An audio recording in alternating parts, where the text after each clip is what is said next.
Place It. Yes, this is Kirsten Izer. She's one of my friends. We used to work together. I guess we'll kind of get started now because people are here. And this is more of like a fun interview versus like me literally just talking about boring ass music topics. And let me know, everyone, if the volume is okay. Like I have the music very quietly in the background because I don't want it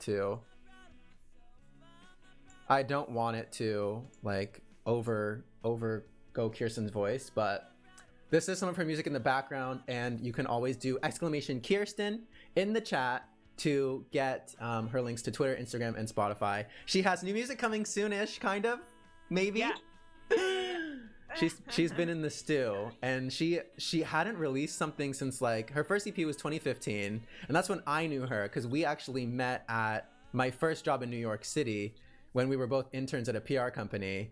And she was like so cool, and I thought she'd been doing it for years, and then I like found out she was an intern. Then I found out she was like barely finished high school and was like working here, and then like we became friends and worked on music together, and we all left the PR company because we didn't want to be there anymore. And then we all left. But I love that was my first job too. Yeah, your first job, and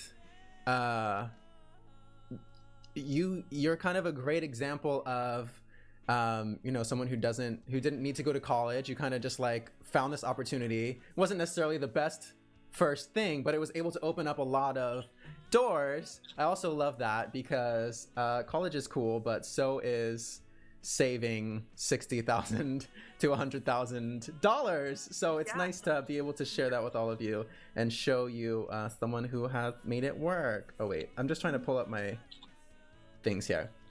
Okay, so yes, this is her music playing in the background. I made a playlist of your music, Kirsten, and I put everything on there twice. So it's just literally gonna play your music in the background the whole time. Oopsie. Which songs did you put on there? Literally everything. I know, you're like, can you not? No. Okay, 18 is playing right now. It's one of my favorite songs. She wrote it. It came out in 2015, and it's this amazing song of her just being like, you know how you go through, no matter what age you are. I was 18 when I wrote that. I was at the company. That's like when I met you. Yeah. I was doing my first job, and I was like, I'm an adult now, and like life sucks, and like I'm dying, and like I listen to that now, and I'm like, girl, you were 20, you were 24, you were 18. Yeah. Like, oh. But it's cool to hear it because I remember being like 24-ish, like when you released it, or like close to that age, and being like, girl, I wish I started when you started, because the song is saying like I'm 18 and running out of time because like you always feel like you're not doing enough and you could always be doing more, and you're always comparing yourself. Meanwhile, Kirsten over here was 18, working in New York City, underpaid, but working in New York City. She released an EP. She was getting press coverage for herself. And now she's a writer at Billboard. She was also a managing editor at Babel Music, which if any of you have like a Roku or like Apple TV things, they have like a channel on there. I don't know if they still do, but they used to. And my dad would always be like, I saw your friend Kirsten Izer on the TV. And I'm like, Kirsten? You mean Kirsten? Yeah, Kristen. But yeah, so I wanted to bring her on because I wanted to bring more guests this year onto music marketing instead of just me talking about topics, because I feel like I ran out of topics and there's a lot of things that I talk about, but I'm not the expert in. So I wanted to invite Kirsten over here. Let me also turn up her mic again a little bit more now that I have the music on, but let me know if anything's too loud out there. And welcome everybody to Music Marketing. I think this is week 25 of Music Marketing. We started it last January and we did almost one every other week. That's pretty good. But Kirsten, if you have any quick intro you want to do about yourself, anything you want to say, that's fine. I feel like we kind of introed you already. Journalist extraordinaire, musician, her music's playing in the background, and one of my bestest friends.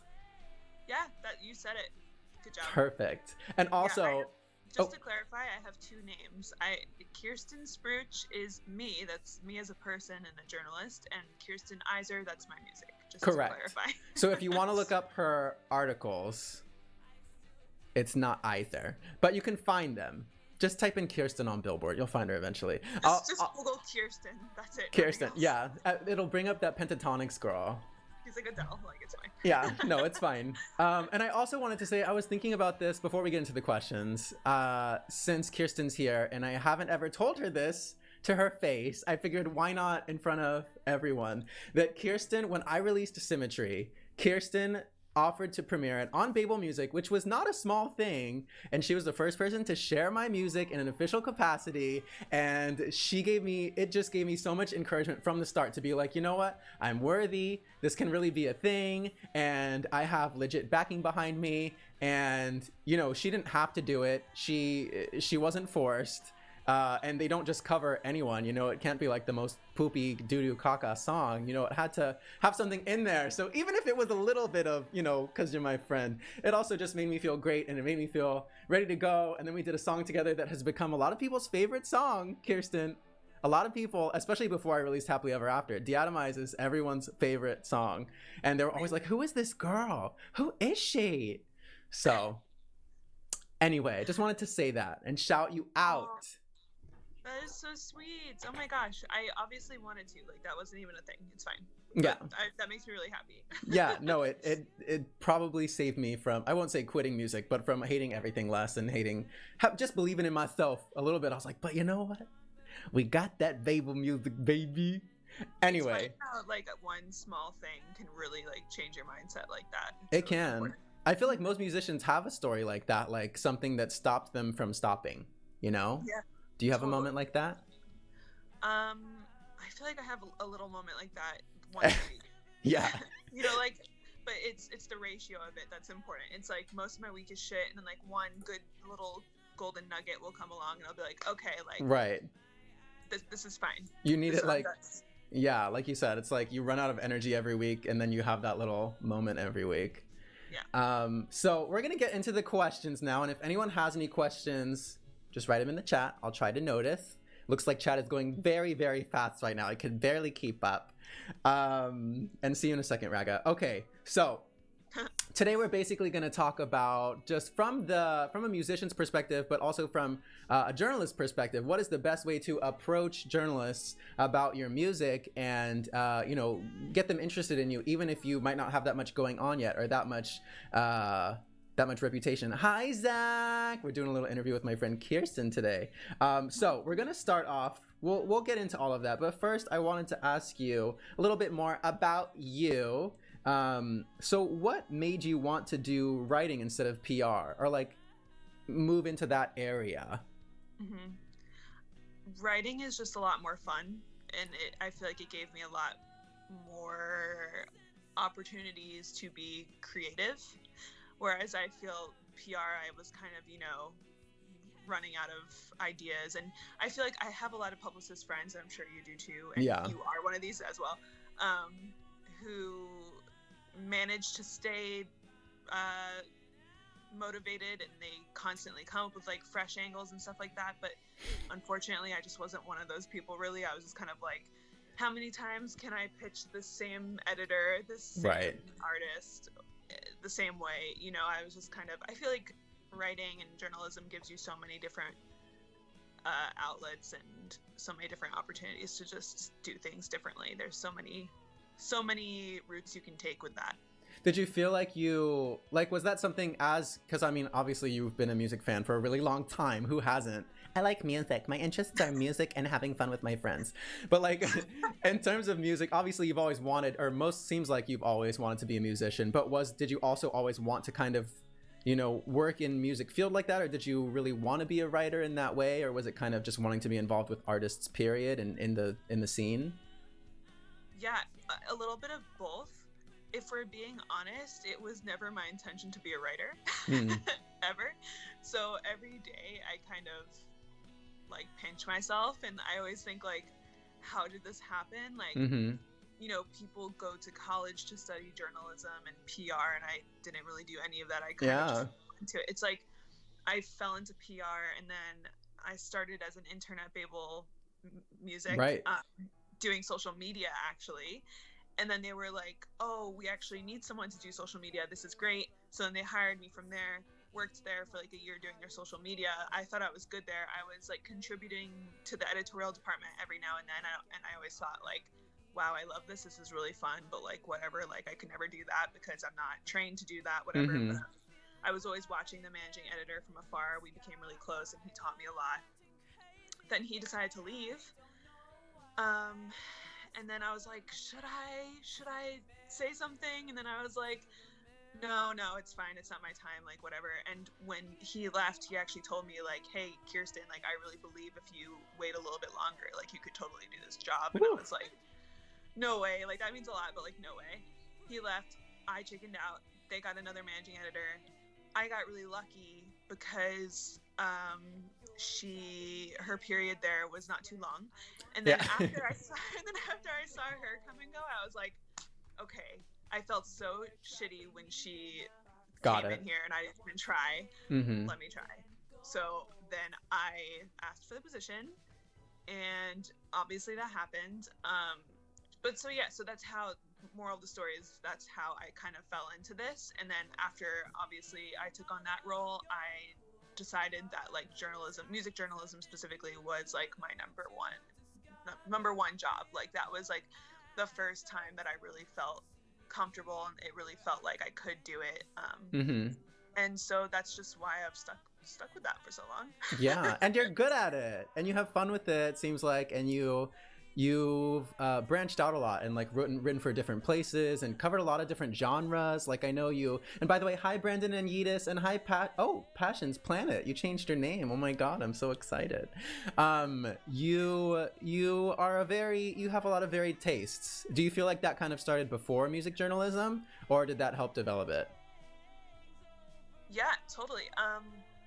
I think I've always been like that, but honestly, like, having to listen to so much music and write about so many different things has definitely, like, opened up that more than it ever has been before, if that makes sense. Yeah, of course. Yeah, totally. And I think another reason why I liked journalism so much was because I did start as an artist, so, like, I think interviews are probably one of my favorite things to do, and I do them a lot. And the reason why I like them so much is because I really do think of it more from an artist's perspective. And I kind of have some questions that, like, people who aren't musicians wouldn't necessarily think of. Yeah, I remember that. I remember there being, like, certain interviews, like watching you on Babel or seeing you post something, and I remember the artists themselves literally saying, like, you know what, this was a really good interview. Oh my gosh, oh, you're asking me this? Oh my gosh, it's so different. So it is really cool how, as musicians, like, we do PR differently, we do journalism differently, and that's especially too why I wanted to talk to you, because you're, not that there's anything wrong with being just a journalist, but you have a different understanding of how everything works. You pitch your own music, so I feel like you have a deeper understanding. Now, before we get into extra deep questions, Passion had a fun question for you real quick. What is your favorite track from Carly Rae Jepsen's Dedicated, and why? Yes, I did my research and lurked tweets. Love that. Yes, she's amazing.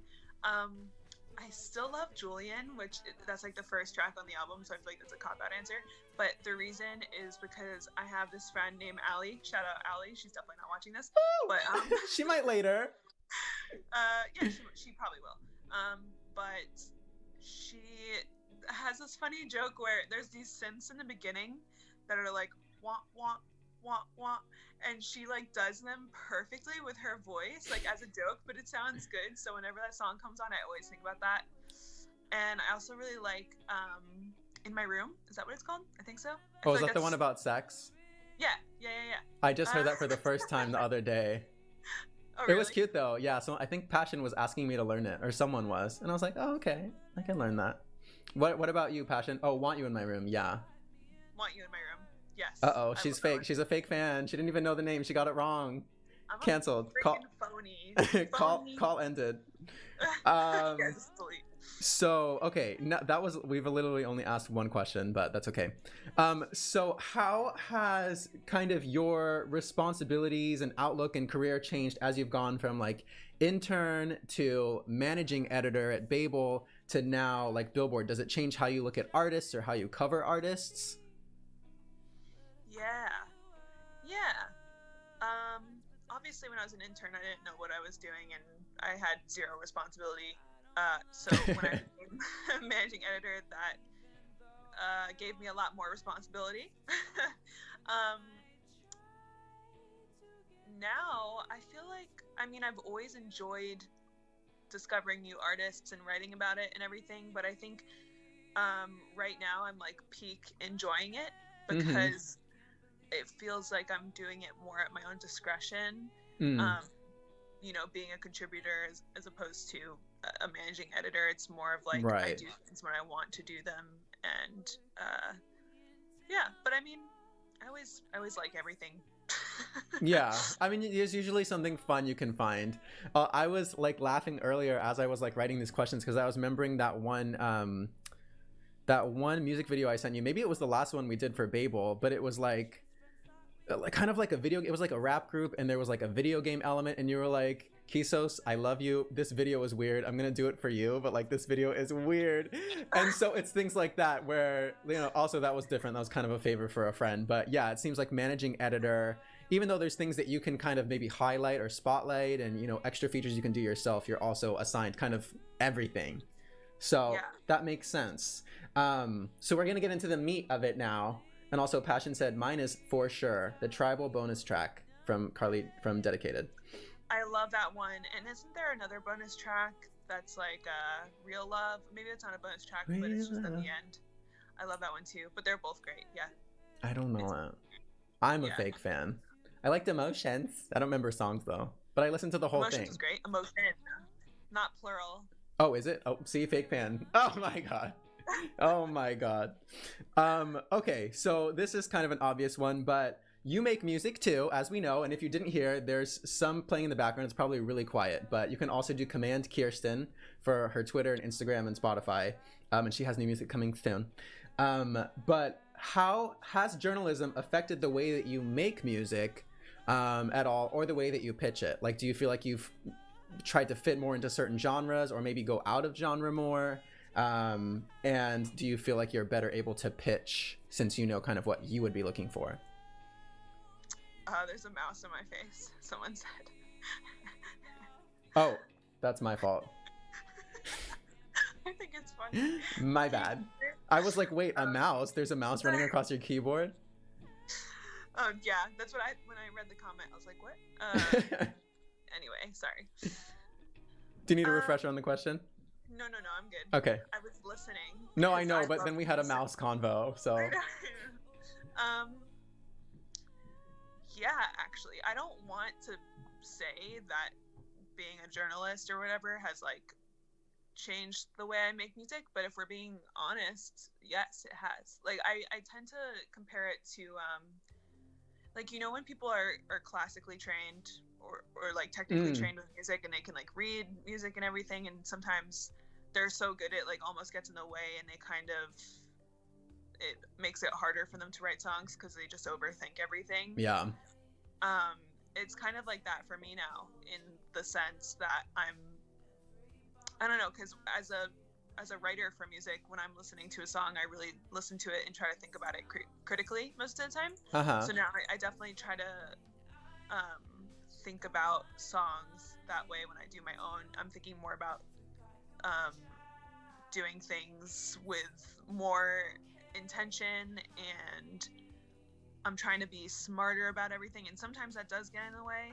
So I am training myself to sort of just like let go, because I think that's like when I do the best stuff is when I'm not thinking about doing anything that's clever or you know, strategic. Right. If you just like let go, I think that's the best. But yeah, I think after listening to so much music, I do tend to even just like think of other songs more when I'm writing my own, if that makes sense. Especially if like a song really, because I just find myself listening to so much music all the time. It's like, if something really makes an impact on me, I will be thinking about that as I'm writing. Yeah. I definitely need to get a little bit out of my head, and that definitely makes it harder. But at the same time, you know, it's all about balance, and it, in some ways, it's helped me, honestly, because I do think about like what I would like, what I want to hear more of, what I think is missing. So it goes both ways, but yeah, it definitely has impacted me. It feels like it's less of necessarily like, okay, I feel like I have to follow this trend, and more just like, okay, these certain structures, or like I need this build here, or like maybe I should have this element, or maybe I should strip that down. Because like you said, I mean, everyone wants to say their music is genreless, and we all make different music, but at the same time, it can also very much fit into what we're listening to. So we can be like, oh, I liked in that song, not necessarily copying, you know, the melody, but you're like, I like how that part was stripped, so I'm going to keep mine stripped. Or I like how that part had, you know, these little quirky things coming out, so I'm going to do that because that's what stuck out to me. How has it's like I'm not ever, oh, sorry. No, you go ahead. I was just gonna say, I'm not ever like thinking about like, let's make this genre. Like, it's not like that. And same thing with lyrics. Like, I'm pretty, you know, I've always been, lyrics have been my thing. But it's true. This song in the background, Up. Oh, you can't hear it, Kirsten. It's just Taylor Swift could never. Ed Sheeran, Stories Found Dead. It's just the most like romantic, sad, beautiful, happy. Oh, it's amazing. Continue. Yeah, but yes, you're a great storyteller. I think I'm just a little bit more hyper aware when I'm writing. It's like I'm very like, I'm watching myself out of my own body and like trying to make the right choices. But it's never like, what genre do I want to make today? Or yeah. Right. Brendan, what was your question? Is the question let me know specifically what your question is, Brendan, and we'll get to it. I had a little question I was going to ask Kirsten, but then I forgot what it was, but it really wasn't important. I would rather you have continued what you were saying, so don't feel bad.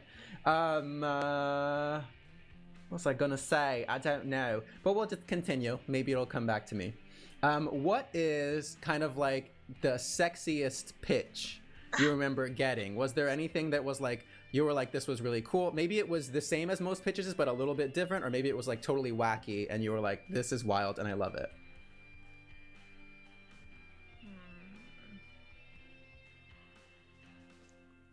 Honestly, like, I don't know.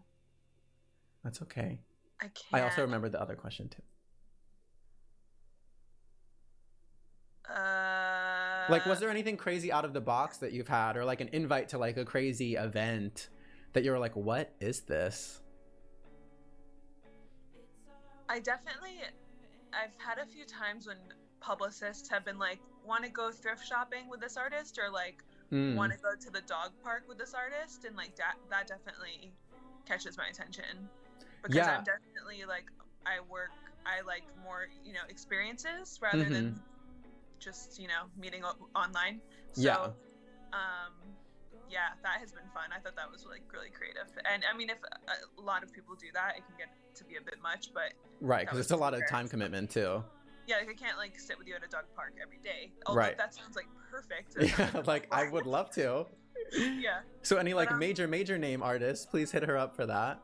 Yeah, like if like Carly Rae Jepsen wants to like hang out at the dog park or like go to the mall, like I'll do that. Yeah, I'll do it for you. You hear that, CRJ?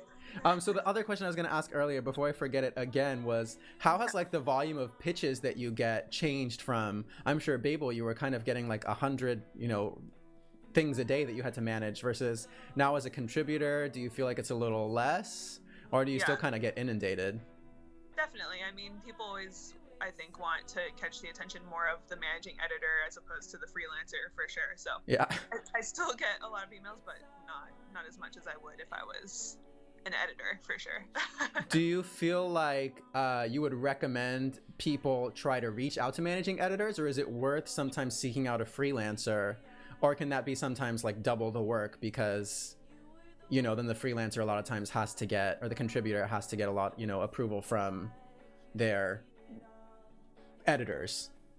Right. I would say it's less about the title and more about their beat, what they cover.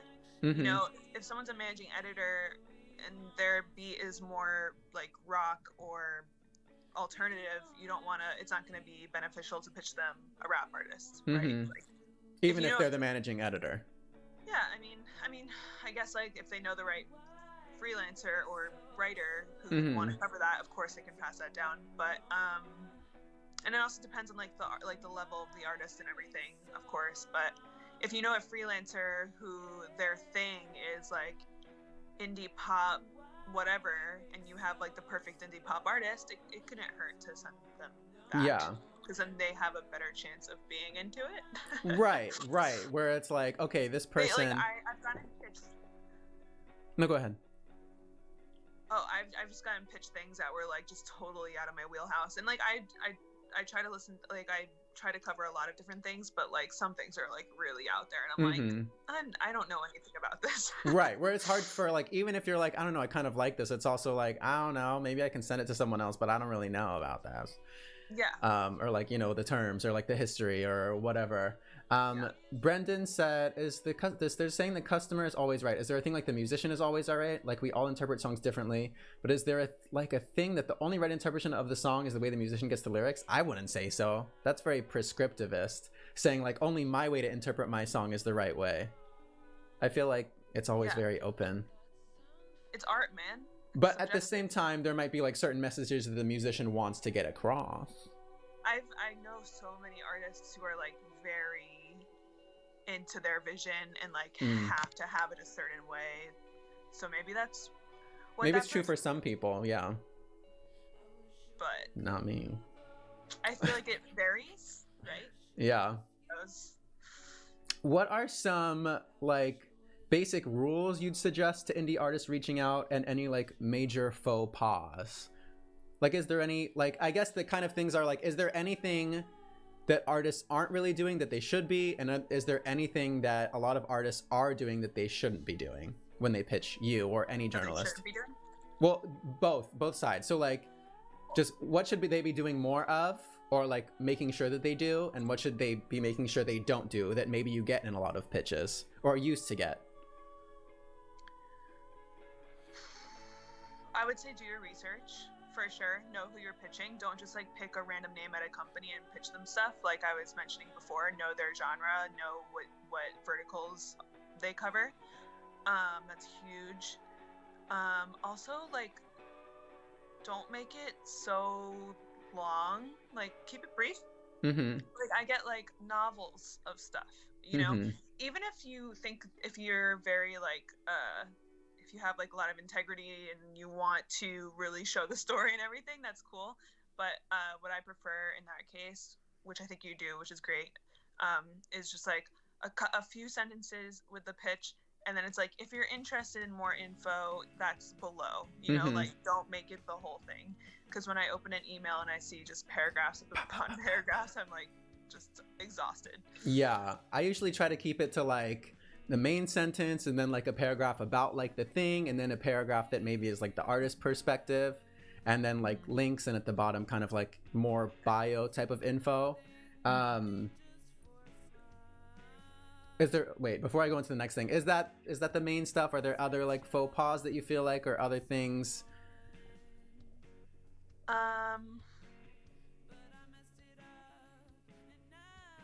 I think probably the biggest thing is like the music also just being like at a certain level. Like, how lenient, I guess, are you with, I guess it depends now because you're at Billboard, so you can't really be lenient about like as much DIY, but for like people pitching just general journalists or people at, you know, smaller blogs, how much do you think like the polish of music matters versus like overall branding or something like that? That's a good question, and definitely something I still struggle with. I mean, I've written for another website that's very DIY, so that's been really nice. It's just kind of like a lot more freedom, and if you really just genuinely love a song and the band has 100 likes on Facebook, like that's fine, and it was, you know, produced in their bedroom, that's fine. If you like it, then you can write about it. But yeah, I mean, stuff like that is gonna be, I mean, but also if something is like, you know, it doesn't need to be perfectly polished, I would say.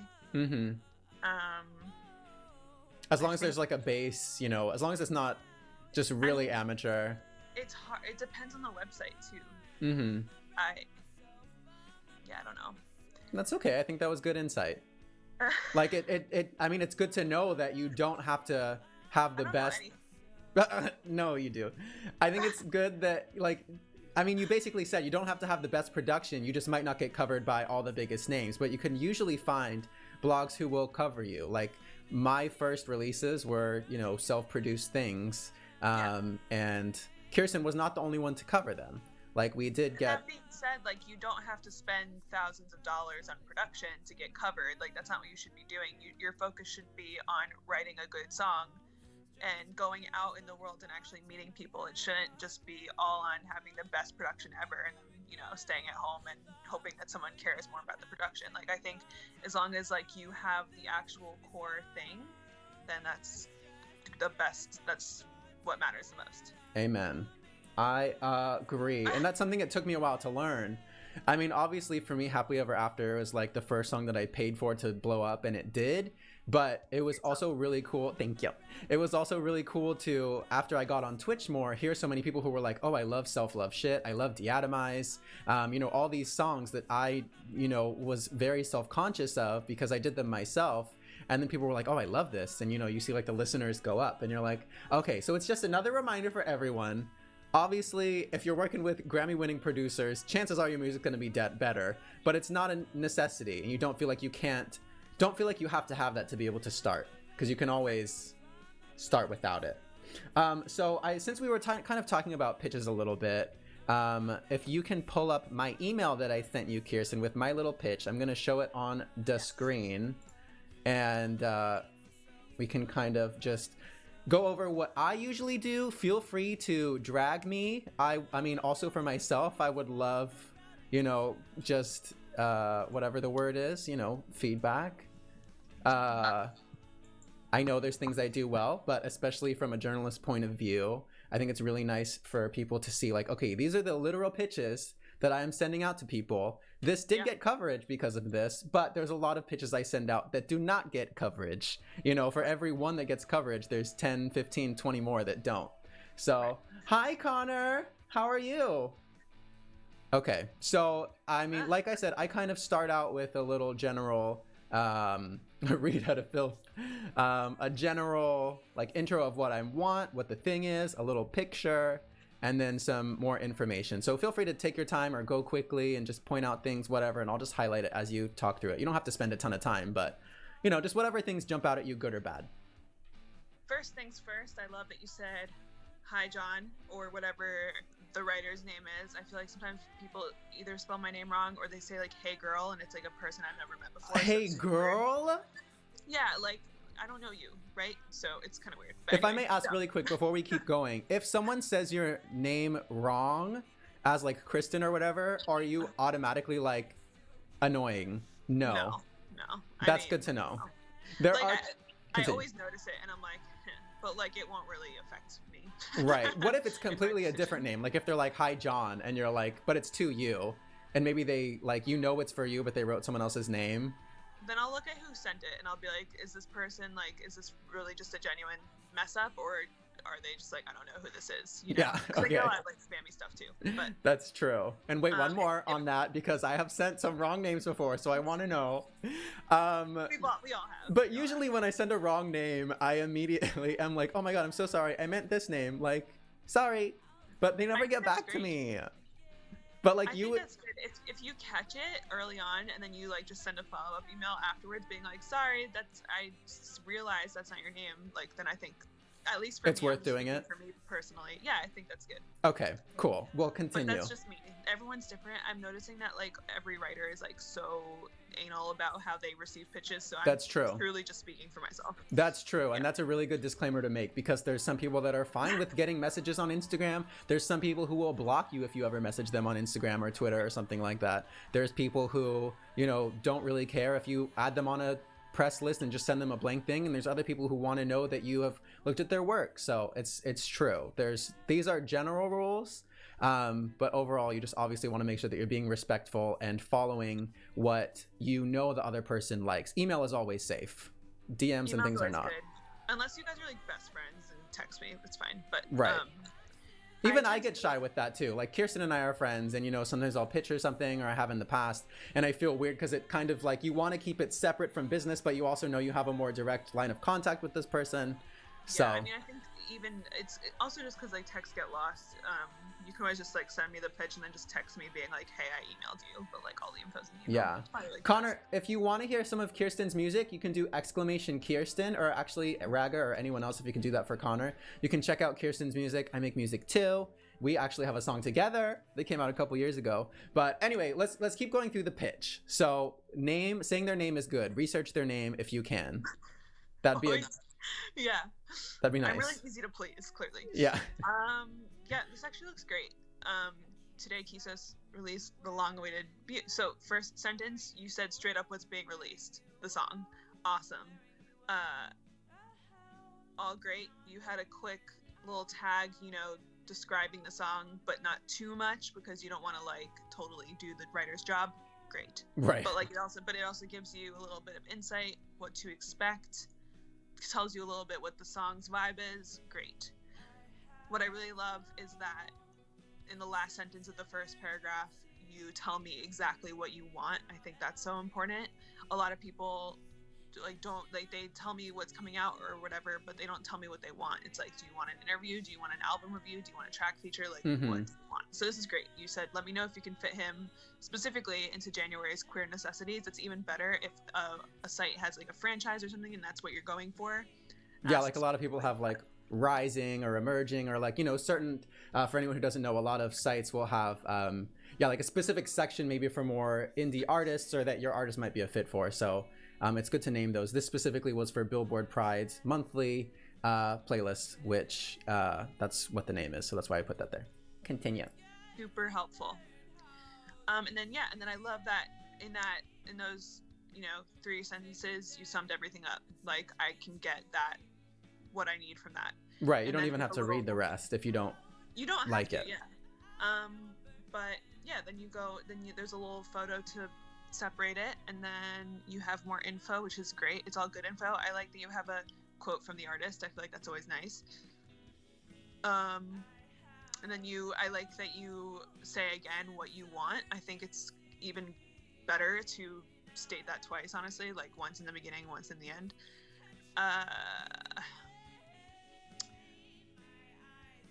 Yeah, this all looks great. Then you have a photo. I think photos are nice. You don't want to get too spammy, but it gives me a little insight into like what the artist's vibe is without, going and stalking them. And I like that you have all their social links because that's definitely something I look at. I usually click on their Instagram and their Facebook like immediately. Oh, not Twitter? It depends. It makes sense because that's less visual. Yeah, I usually go for IG and Facebook first, but good to know. It depends. Always depends. And yeah, more info all the way at the bottom for those who want it. Yeah, this looks great. Is there anything that you would recommend? Like maybe anything shorter, longer, or it's pretty good? I think obviously if there's something worthy of the artist, like definitely stick that more. Put it more here. If you collaborated with like J-Lo, I would like put that in the first sentence, which I know you didn't. But... Do you personally care about, because this is another thing that can be preference. Like a lot of people don't care if you've been covered by, like bigger blogs like Billboard Pride, for example, or on a Spotify playlist. Is that something that you would be more interested in, or you would recommend people put like higher up, for example? Like if I took something from the bottom and put it up more in the middle area? I definitely care. I think if you're... not to sound like an asshole, and again, this is just me, if you're covered by a lot of like blogs that I haven't really heard of, then I don't know how necessary it is. But if you've gotten big hits like Billboard, you should absolutely put that, because then it shows me like, okay, social Billboard, proof. You're good. Like, if Billboard likes you, like you're probably good. Yeah. So and what about like stats? Because stats can be misleading. There's a lot of artists that have bought hundreds of thousands of plays. Usually you can probably tell from the person's quality and looking at their page. But do you feel like it's better to put names versus stats, or both, or like if they're legit? I think press is more important than stats. Again, okay. This is just me speaking. I don't know how anyone else does this. I just am doing what I like. But yeah, like you said, I feel like stats can be a little shady sometimes. And I mean, good press, getting press is just like good credibility, Because it ain't easy, baby. It's not easy. But stats are fine, but I don't care as much. Like, I'll go to your Spotify and see how many plays you have on your songs. And then, of course, again, what I keep coming back to is what matters the most is the song. Like, I've clicked on pitches and have listened to a song, and if it's really good, like, that's what matters to me the most. And I won't really care as much about how many Spotify followers they have. Right. So I mean, I feel like, do you typically like read the pitch first, or are you kind of like reading the first line, clicking it, listening, and then maybe like reading more? For being totally honest, I'll like skim the pitch sometimes. That's why it's so important to put just the most important things first, because those are like, I skim the first 3 lines while I'm like listening to the song. And then if I like what I hear, I'll go back and like thoroughly read everything. Okay. Honestly. That makes sense to me. I hope that's very helpful for anyone watching. Like, here's a legit pitch and legit feedback. I know I've posted pitches before, but this is literally, you can copy and paste and just switch out the names and the genres and the info and have a pitch that is journalist approved. Just by me. I don't know what I'm doing. But it's good enough. It's good enough. We'll take what we can get. Okay, we have a few more questions here. How many songs? Oh, tell Kirsten Izer. Kirsten has like 7 or 8 songs out. But none of them are good. Oh, that's a lie. Oh my gosh. No. Stop it. Stop it. She believes in herself. She's good. We're playing her music in the background too. Okay, so we just have a few more. I might have actually touched on some of these. This is an important one. What can an artist do to make themselves more interesting to you if they don't have much reputation yet? So say, for example, like there's someone who maybe you like, but you want them to be more interesting for Billboard because they just aren't at like the level that Billboard would want. Or, it could have been at another place that you write for. Like, I know in the past you said, for example, with me specifically, you're like, another person had like a comic book that came with their album. Is there something on like a smaller scale people can do, or does it really just come down to branding and being respectful and having good music? I mean, obviously it always comes down to that, but is there something maybe more, something spicy they can sprinkle on top that you like when they do, especially if they're a smaller artist? Yeah, I mean, well, because I'm a freelancer and I do mostly features, I am looking for feature-y things. So I'm probably not really ever gonna do just like a regular track feature. If that's what you want, that's not gonna cut it for me. I think having a really good story is really important, and then just offering some sort of interesting angle, or giving me the opportunity to do a bigger piece like a profile or something is really helpful. Just something to sort of make it more like full why out. do I want to know about you as an artist, as a person, as a whole, like not just the song, even though it like I keep saying it is about how good the music is, but yeah, but I feel like at a certain point there's just so much music and so many artists and so many pitches where it's like you having it be just about the music sometimes can be boring because it's just what everyone's writing about. So it's nice to have that extra angle and that extra click, because people aren't as much clicking, I feel like, on just like, here's a new song. Like, they want to know about the new song from the person who, like, I don't know, whatever, is also at the dog park. I don't know. You know what I mean, though? Yeah. Like, they want that extra angle. Yeah, like you need to like give me the opportunity to take your artist to the dog park. I mean that. Yeah, like I've said to Kisos, there was this one artist who was premiering a song, but she was also releasing an entire comic book to go with it. So obviously that was really, really cool. This other artist I spoke to, she was releasing a song, but it was also going to be in a video game, which is really cool. There was this other artist I talked to who, like, her story was she went viral on TikTok. Like, all these, you need to have an interesting angle that's going to make it more of a story. Right. And we'll say that's specifically more for like the type of work Kirsten does and Billboard, because they want, they're not necessarily just going to cover any Kisos. They need a reason, they need some bigger things sometimes. But yeah, it also makes sense. It's going to make you more interesting to everyone. Not everyone can do that from the start, so don't feel like you need to have this, crazy story from the start. But as you're refining your story and thinking about things, that's something you can do. Yeah. Make sure you close the door. Kirsten's like, that's the bathroom behind me. No, Dad. Okay, we just have a couple more. So for an artist that might be not having a very good experience pitching themselves, but they feel like their music is good, like, how would you encourage them or recommend they regroup as someone kind of getting a lot of rejections or, non-responses? If you're getting a lot of rejections or not a lot of responses at all, I would definitely recommend giving what you're sending to a friend or to someone who can give you helpful feedback. just so you can kind of get like a fresh pair of eyes and see, you know, if there is something that you can change. That's really helpful to know. I mean, I remember when I first started writing pitches, I needed a lot of help. So same.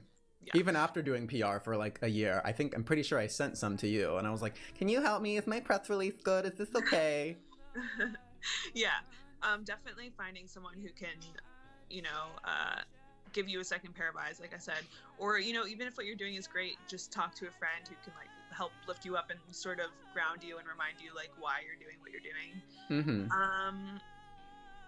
And also just, you know, to a group, just maybe just remind yourself why you do it. Like, you know, like you're not doing it to get press and everything. And I mean, while that's an awesome extra, just like go try to like do what got you into it in the first place. Yeah, sometimes people get so wrapped up in like being successful, and especially so quickly, because they see these other people like rising quickly and don't realize, you know, how long they've been working at it, where it can feel very discouraging to be like, well, all these people are getting press. And what I always tell people too is like, there's a lot of people I'm friends with now on Twitter who are like, I feel like no one cares about my music. And I'm like, girl, you just released a song like a few months ago and it has 1,000 plays. Like, yeah, you have 30 listeners, but I had 30 listeners until the start of last year. Right. And, you know, it really just takes finding community and, you know, also just finding confidence in myself. And I think another thing, like you just touched on finding community. I think if you're feeling really down in the dumps, I really strongly urge you to like go out and meet people and, you know, realize that you can't make all connections on social media and internet, even though it might feel like that. Like I've had some of the best experiences and just like I've felt the greatest after meeting people in real life.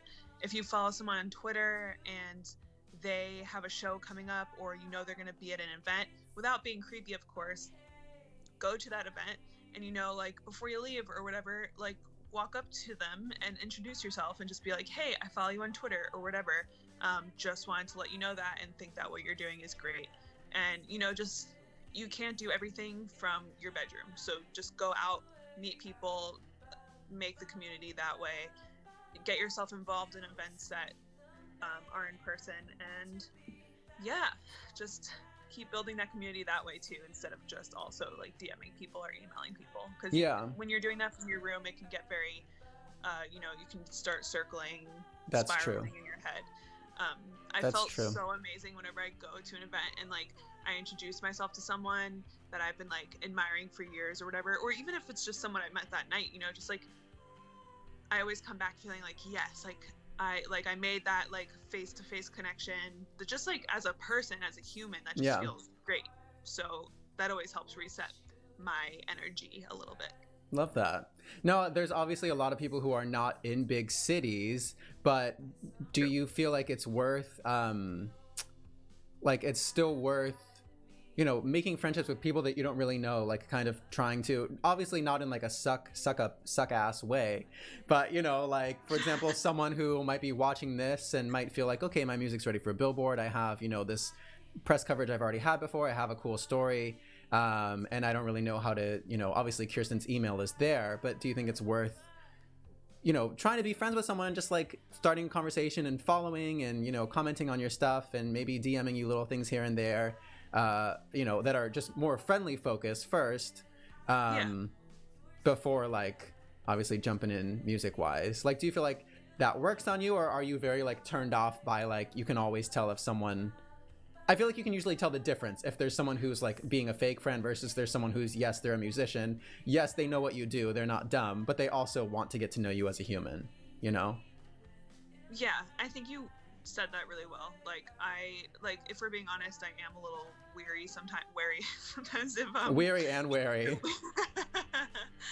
If someone like slides into my DMs and I see that they're an artist, I'm like, okay, I know what they want. But at the same time, I definitely, you know, appreciate it if someone wants to get to know me. If they want to pick my brain, like if they're transparent and they're like, hey, I see you write, hey, I'm interested in X, Y, and Z, and I really just want to pick your brain about something, like, that's cool. Like, if you're transparent about it, I'm totally chill with that. I'm really such a chill person when it comes to pitching and everything.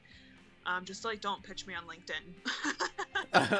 I definitely did that before, but not you, but specifically because I was trying to get someone a live session at Spotify, and I was like, I don't know who to do, I don't know what, so I just like, I did a free trial of like LinkedIn Pro or whatever, and I was like, okay, it didn't work, but we tried.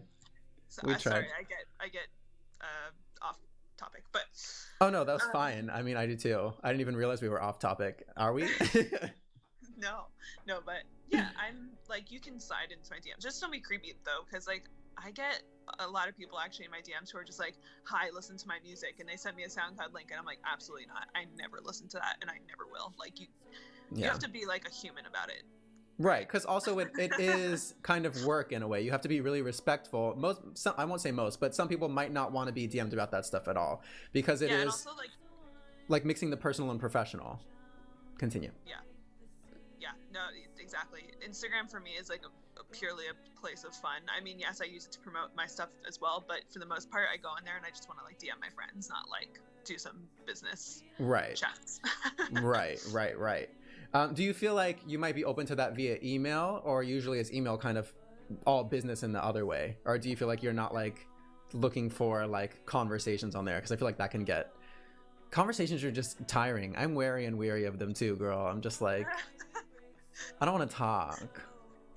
Yeah, I mean, I never want to talk. No, just kidding. No, email's always good. Email's safe. If you're ever like unsure, just do email. Yeah, because I feel like even if someone is like, I don't want to engage with this person, they're less likely to just like block and blacklist you. They're more just like, I don't got time to talk about that. Versus like some people, if you slid in their DM like that, they might just be like, block. I remember this person. They're annoying. I'm not going to answer their emails. Like whatever. Yeah. Conversation? Heard of it. I think that might be most of the questions. Let me see if there's anything I missed. For reality.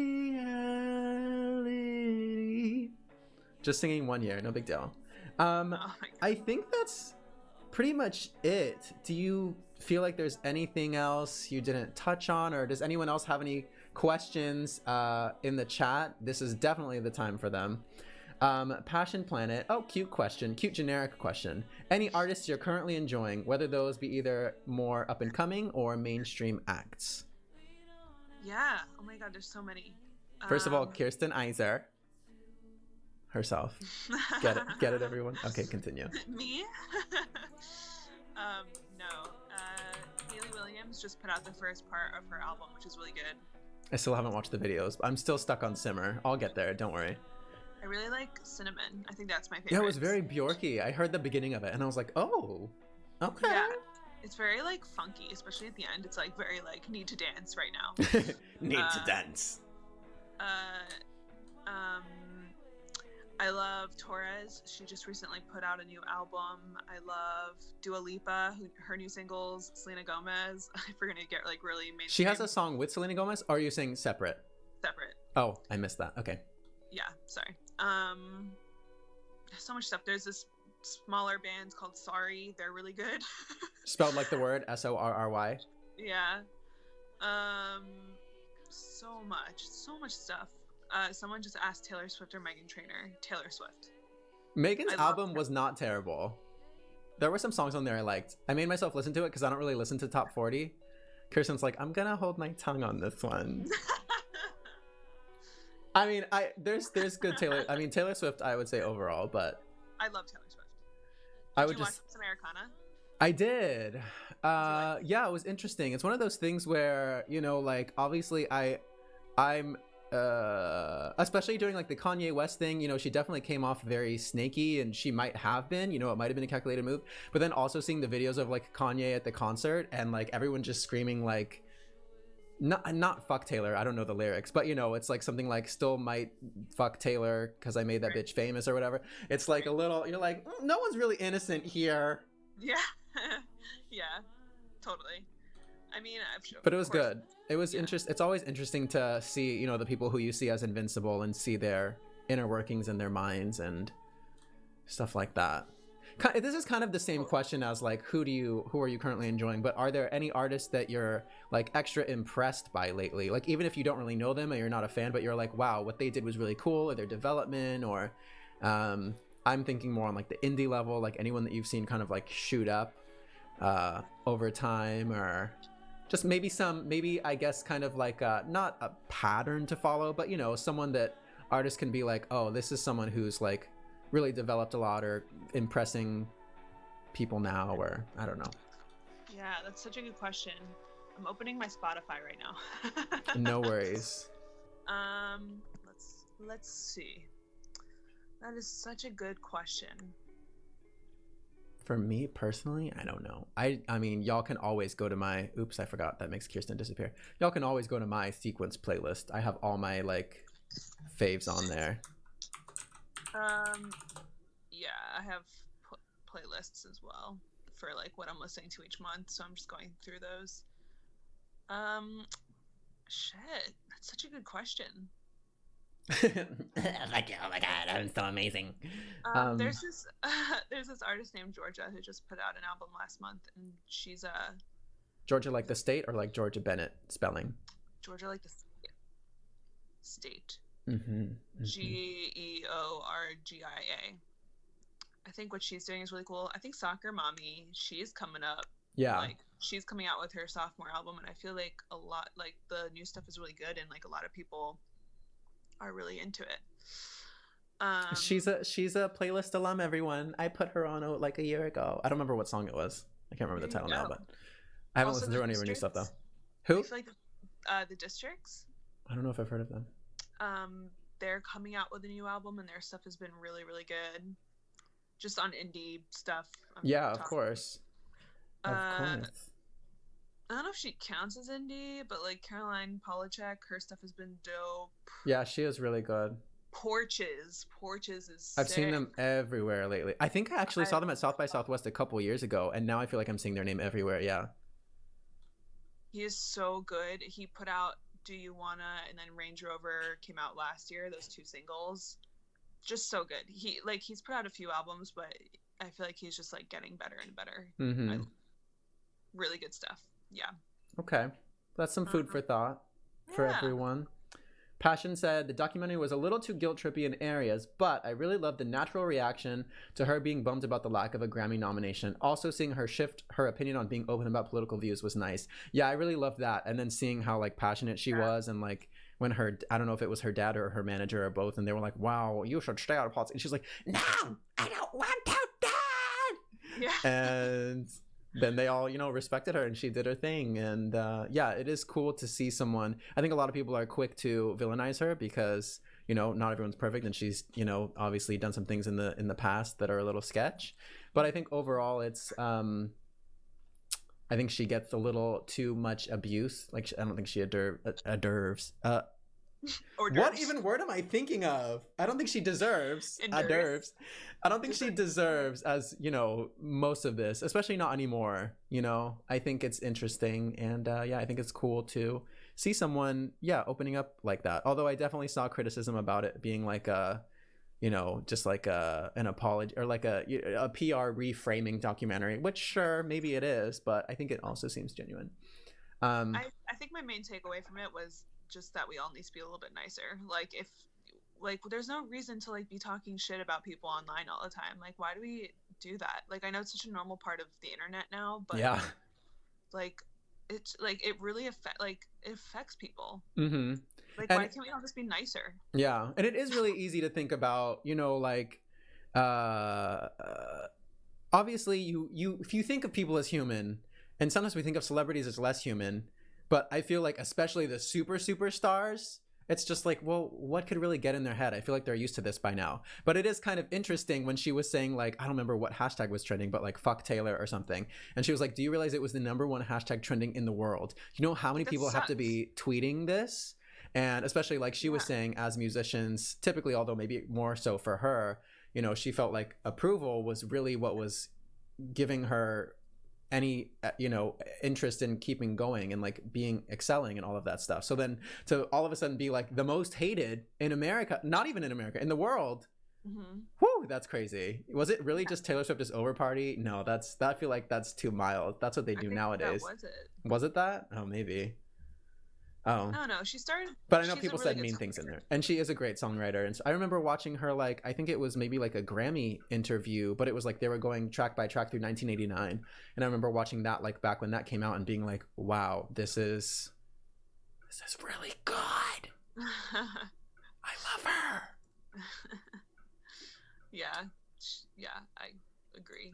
Someone said thoughts on Sufjan Stevens. Yes. That's funny. I was actually just listening to.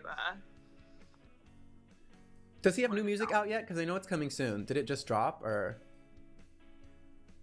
I should know that. I don't know. I just know it said like he's planning on making new albums, and I was like, oh, it's a new single? Yeah, February 5th. He released The Unlimited. Oh, okay. Oh, isn't that with, that's with...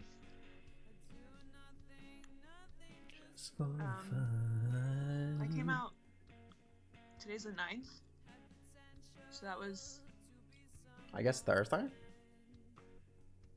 I'm really bad at math. Yeah. Me too.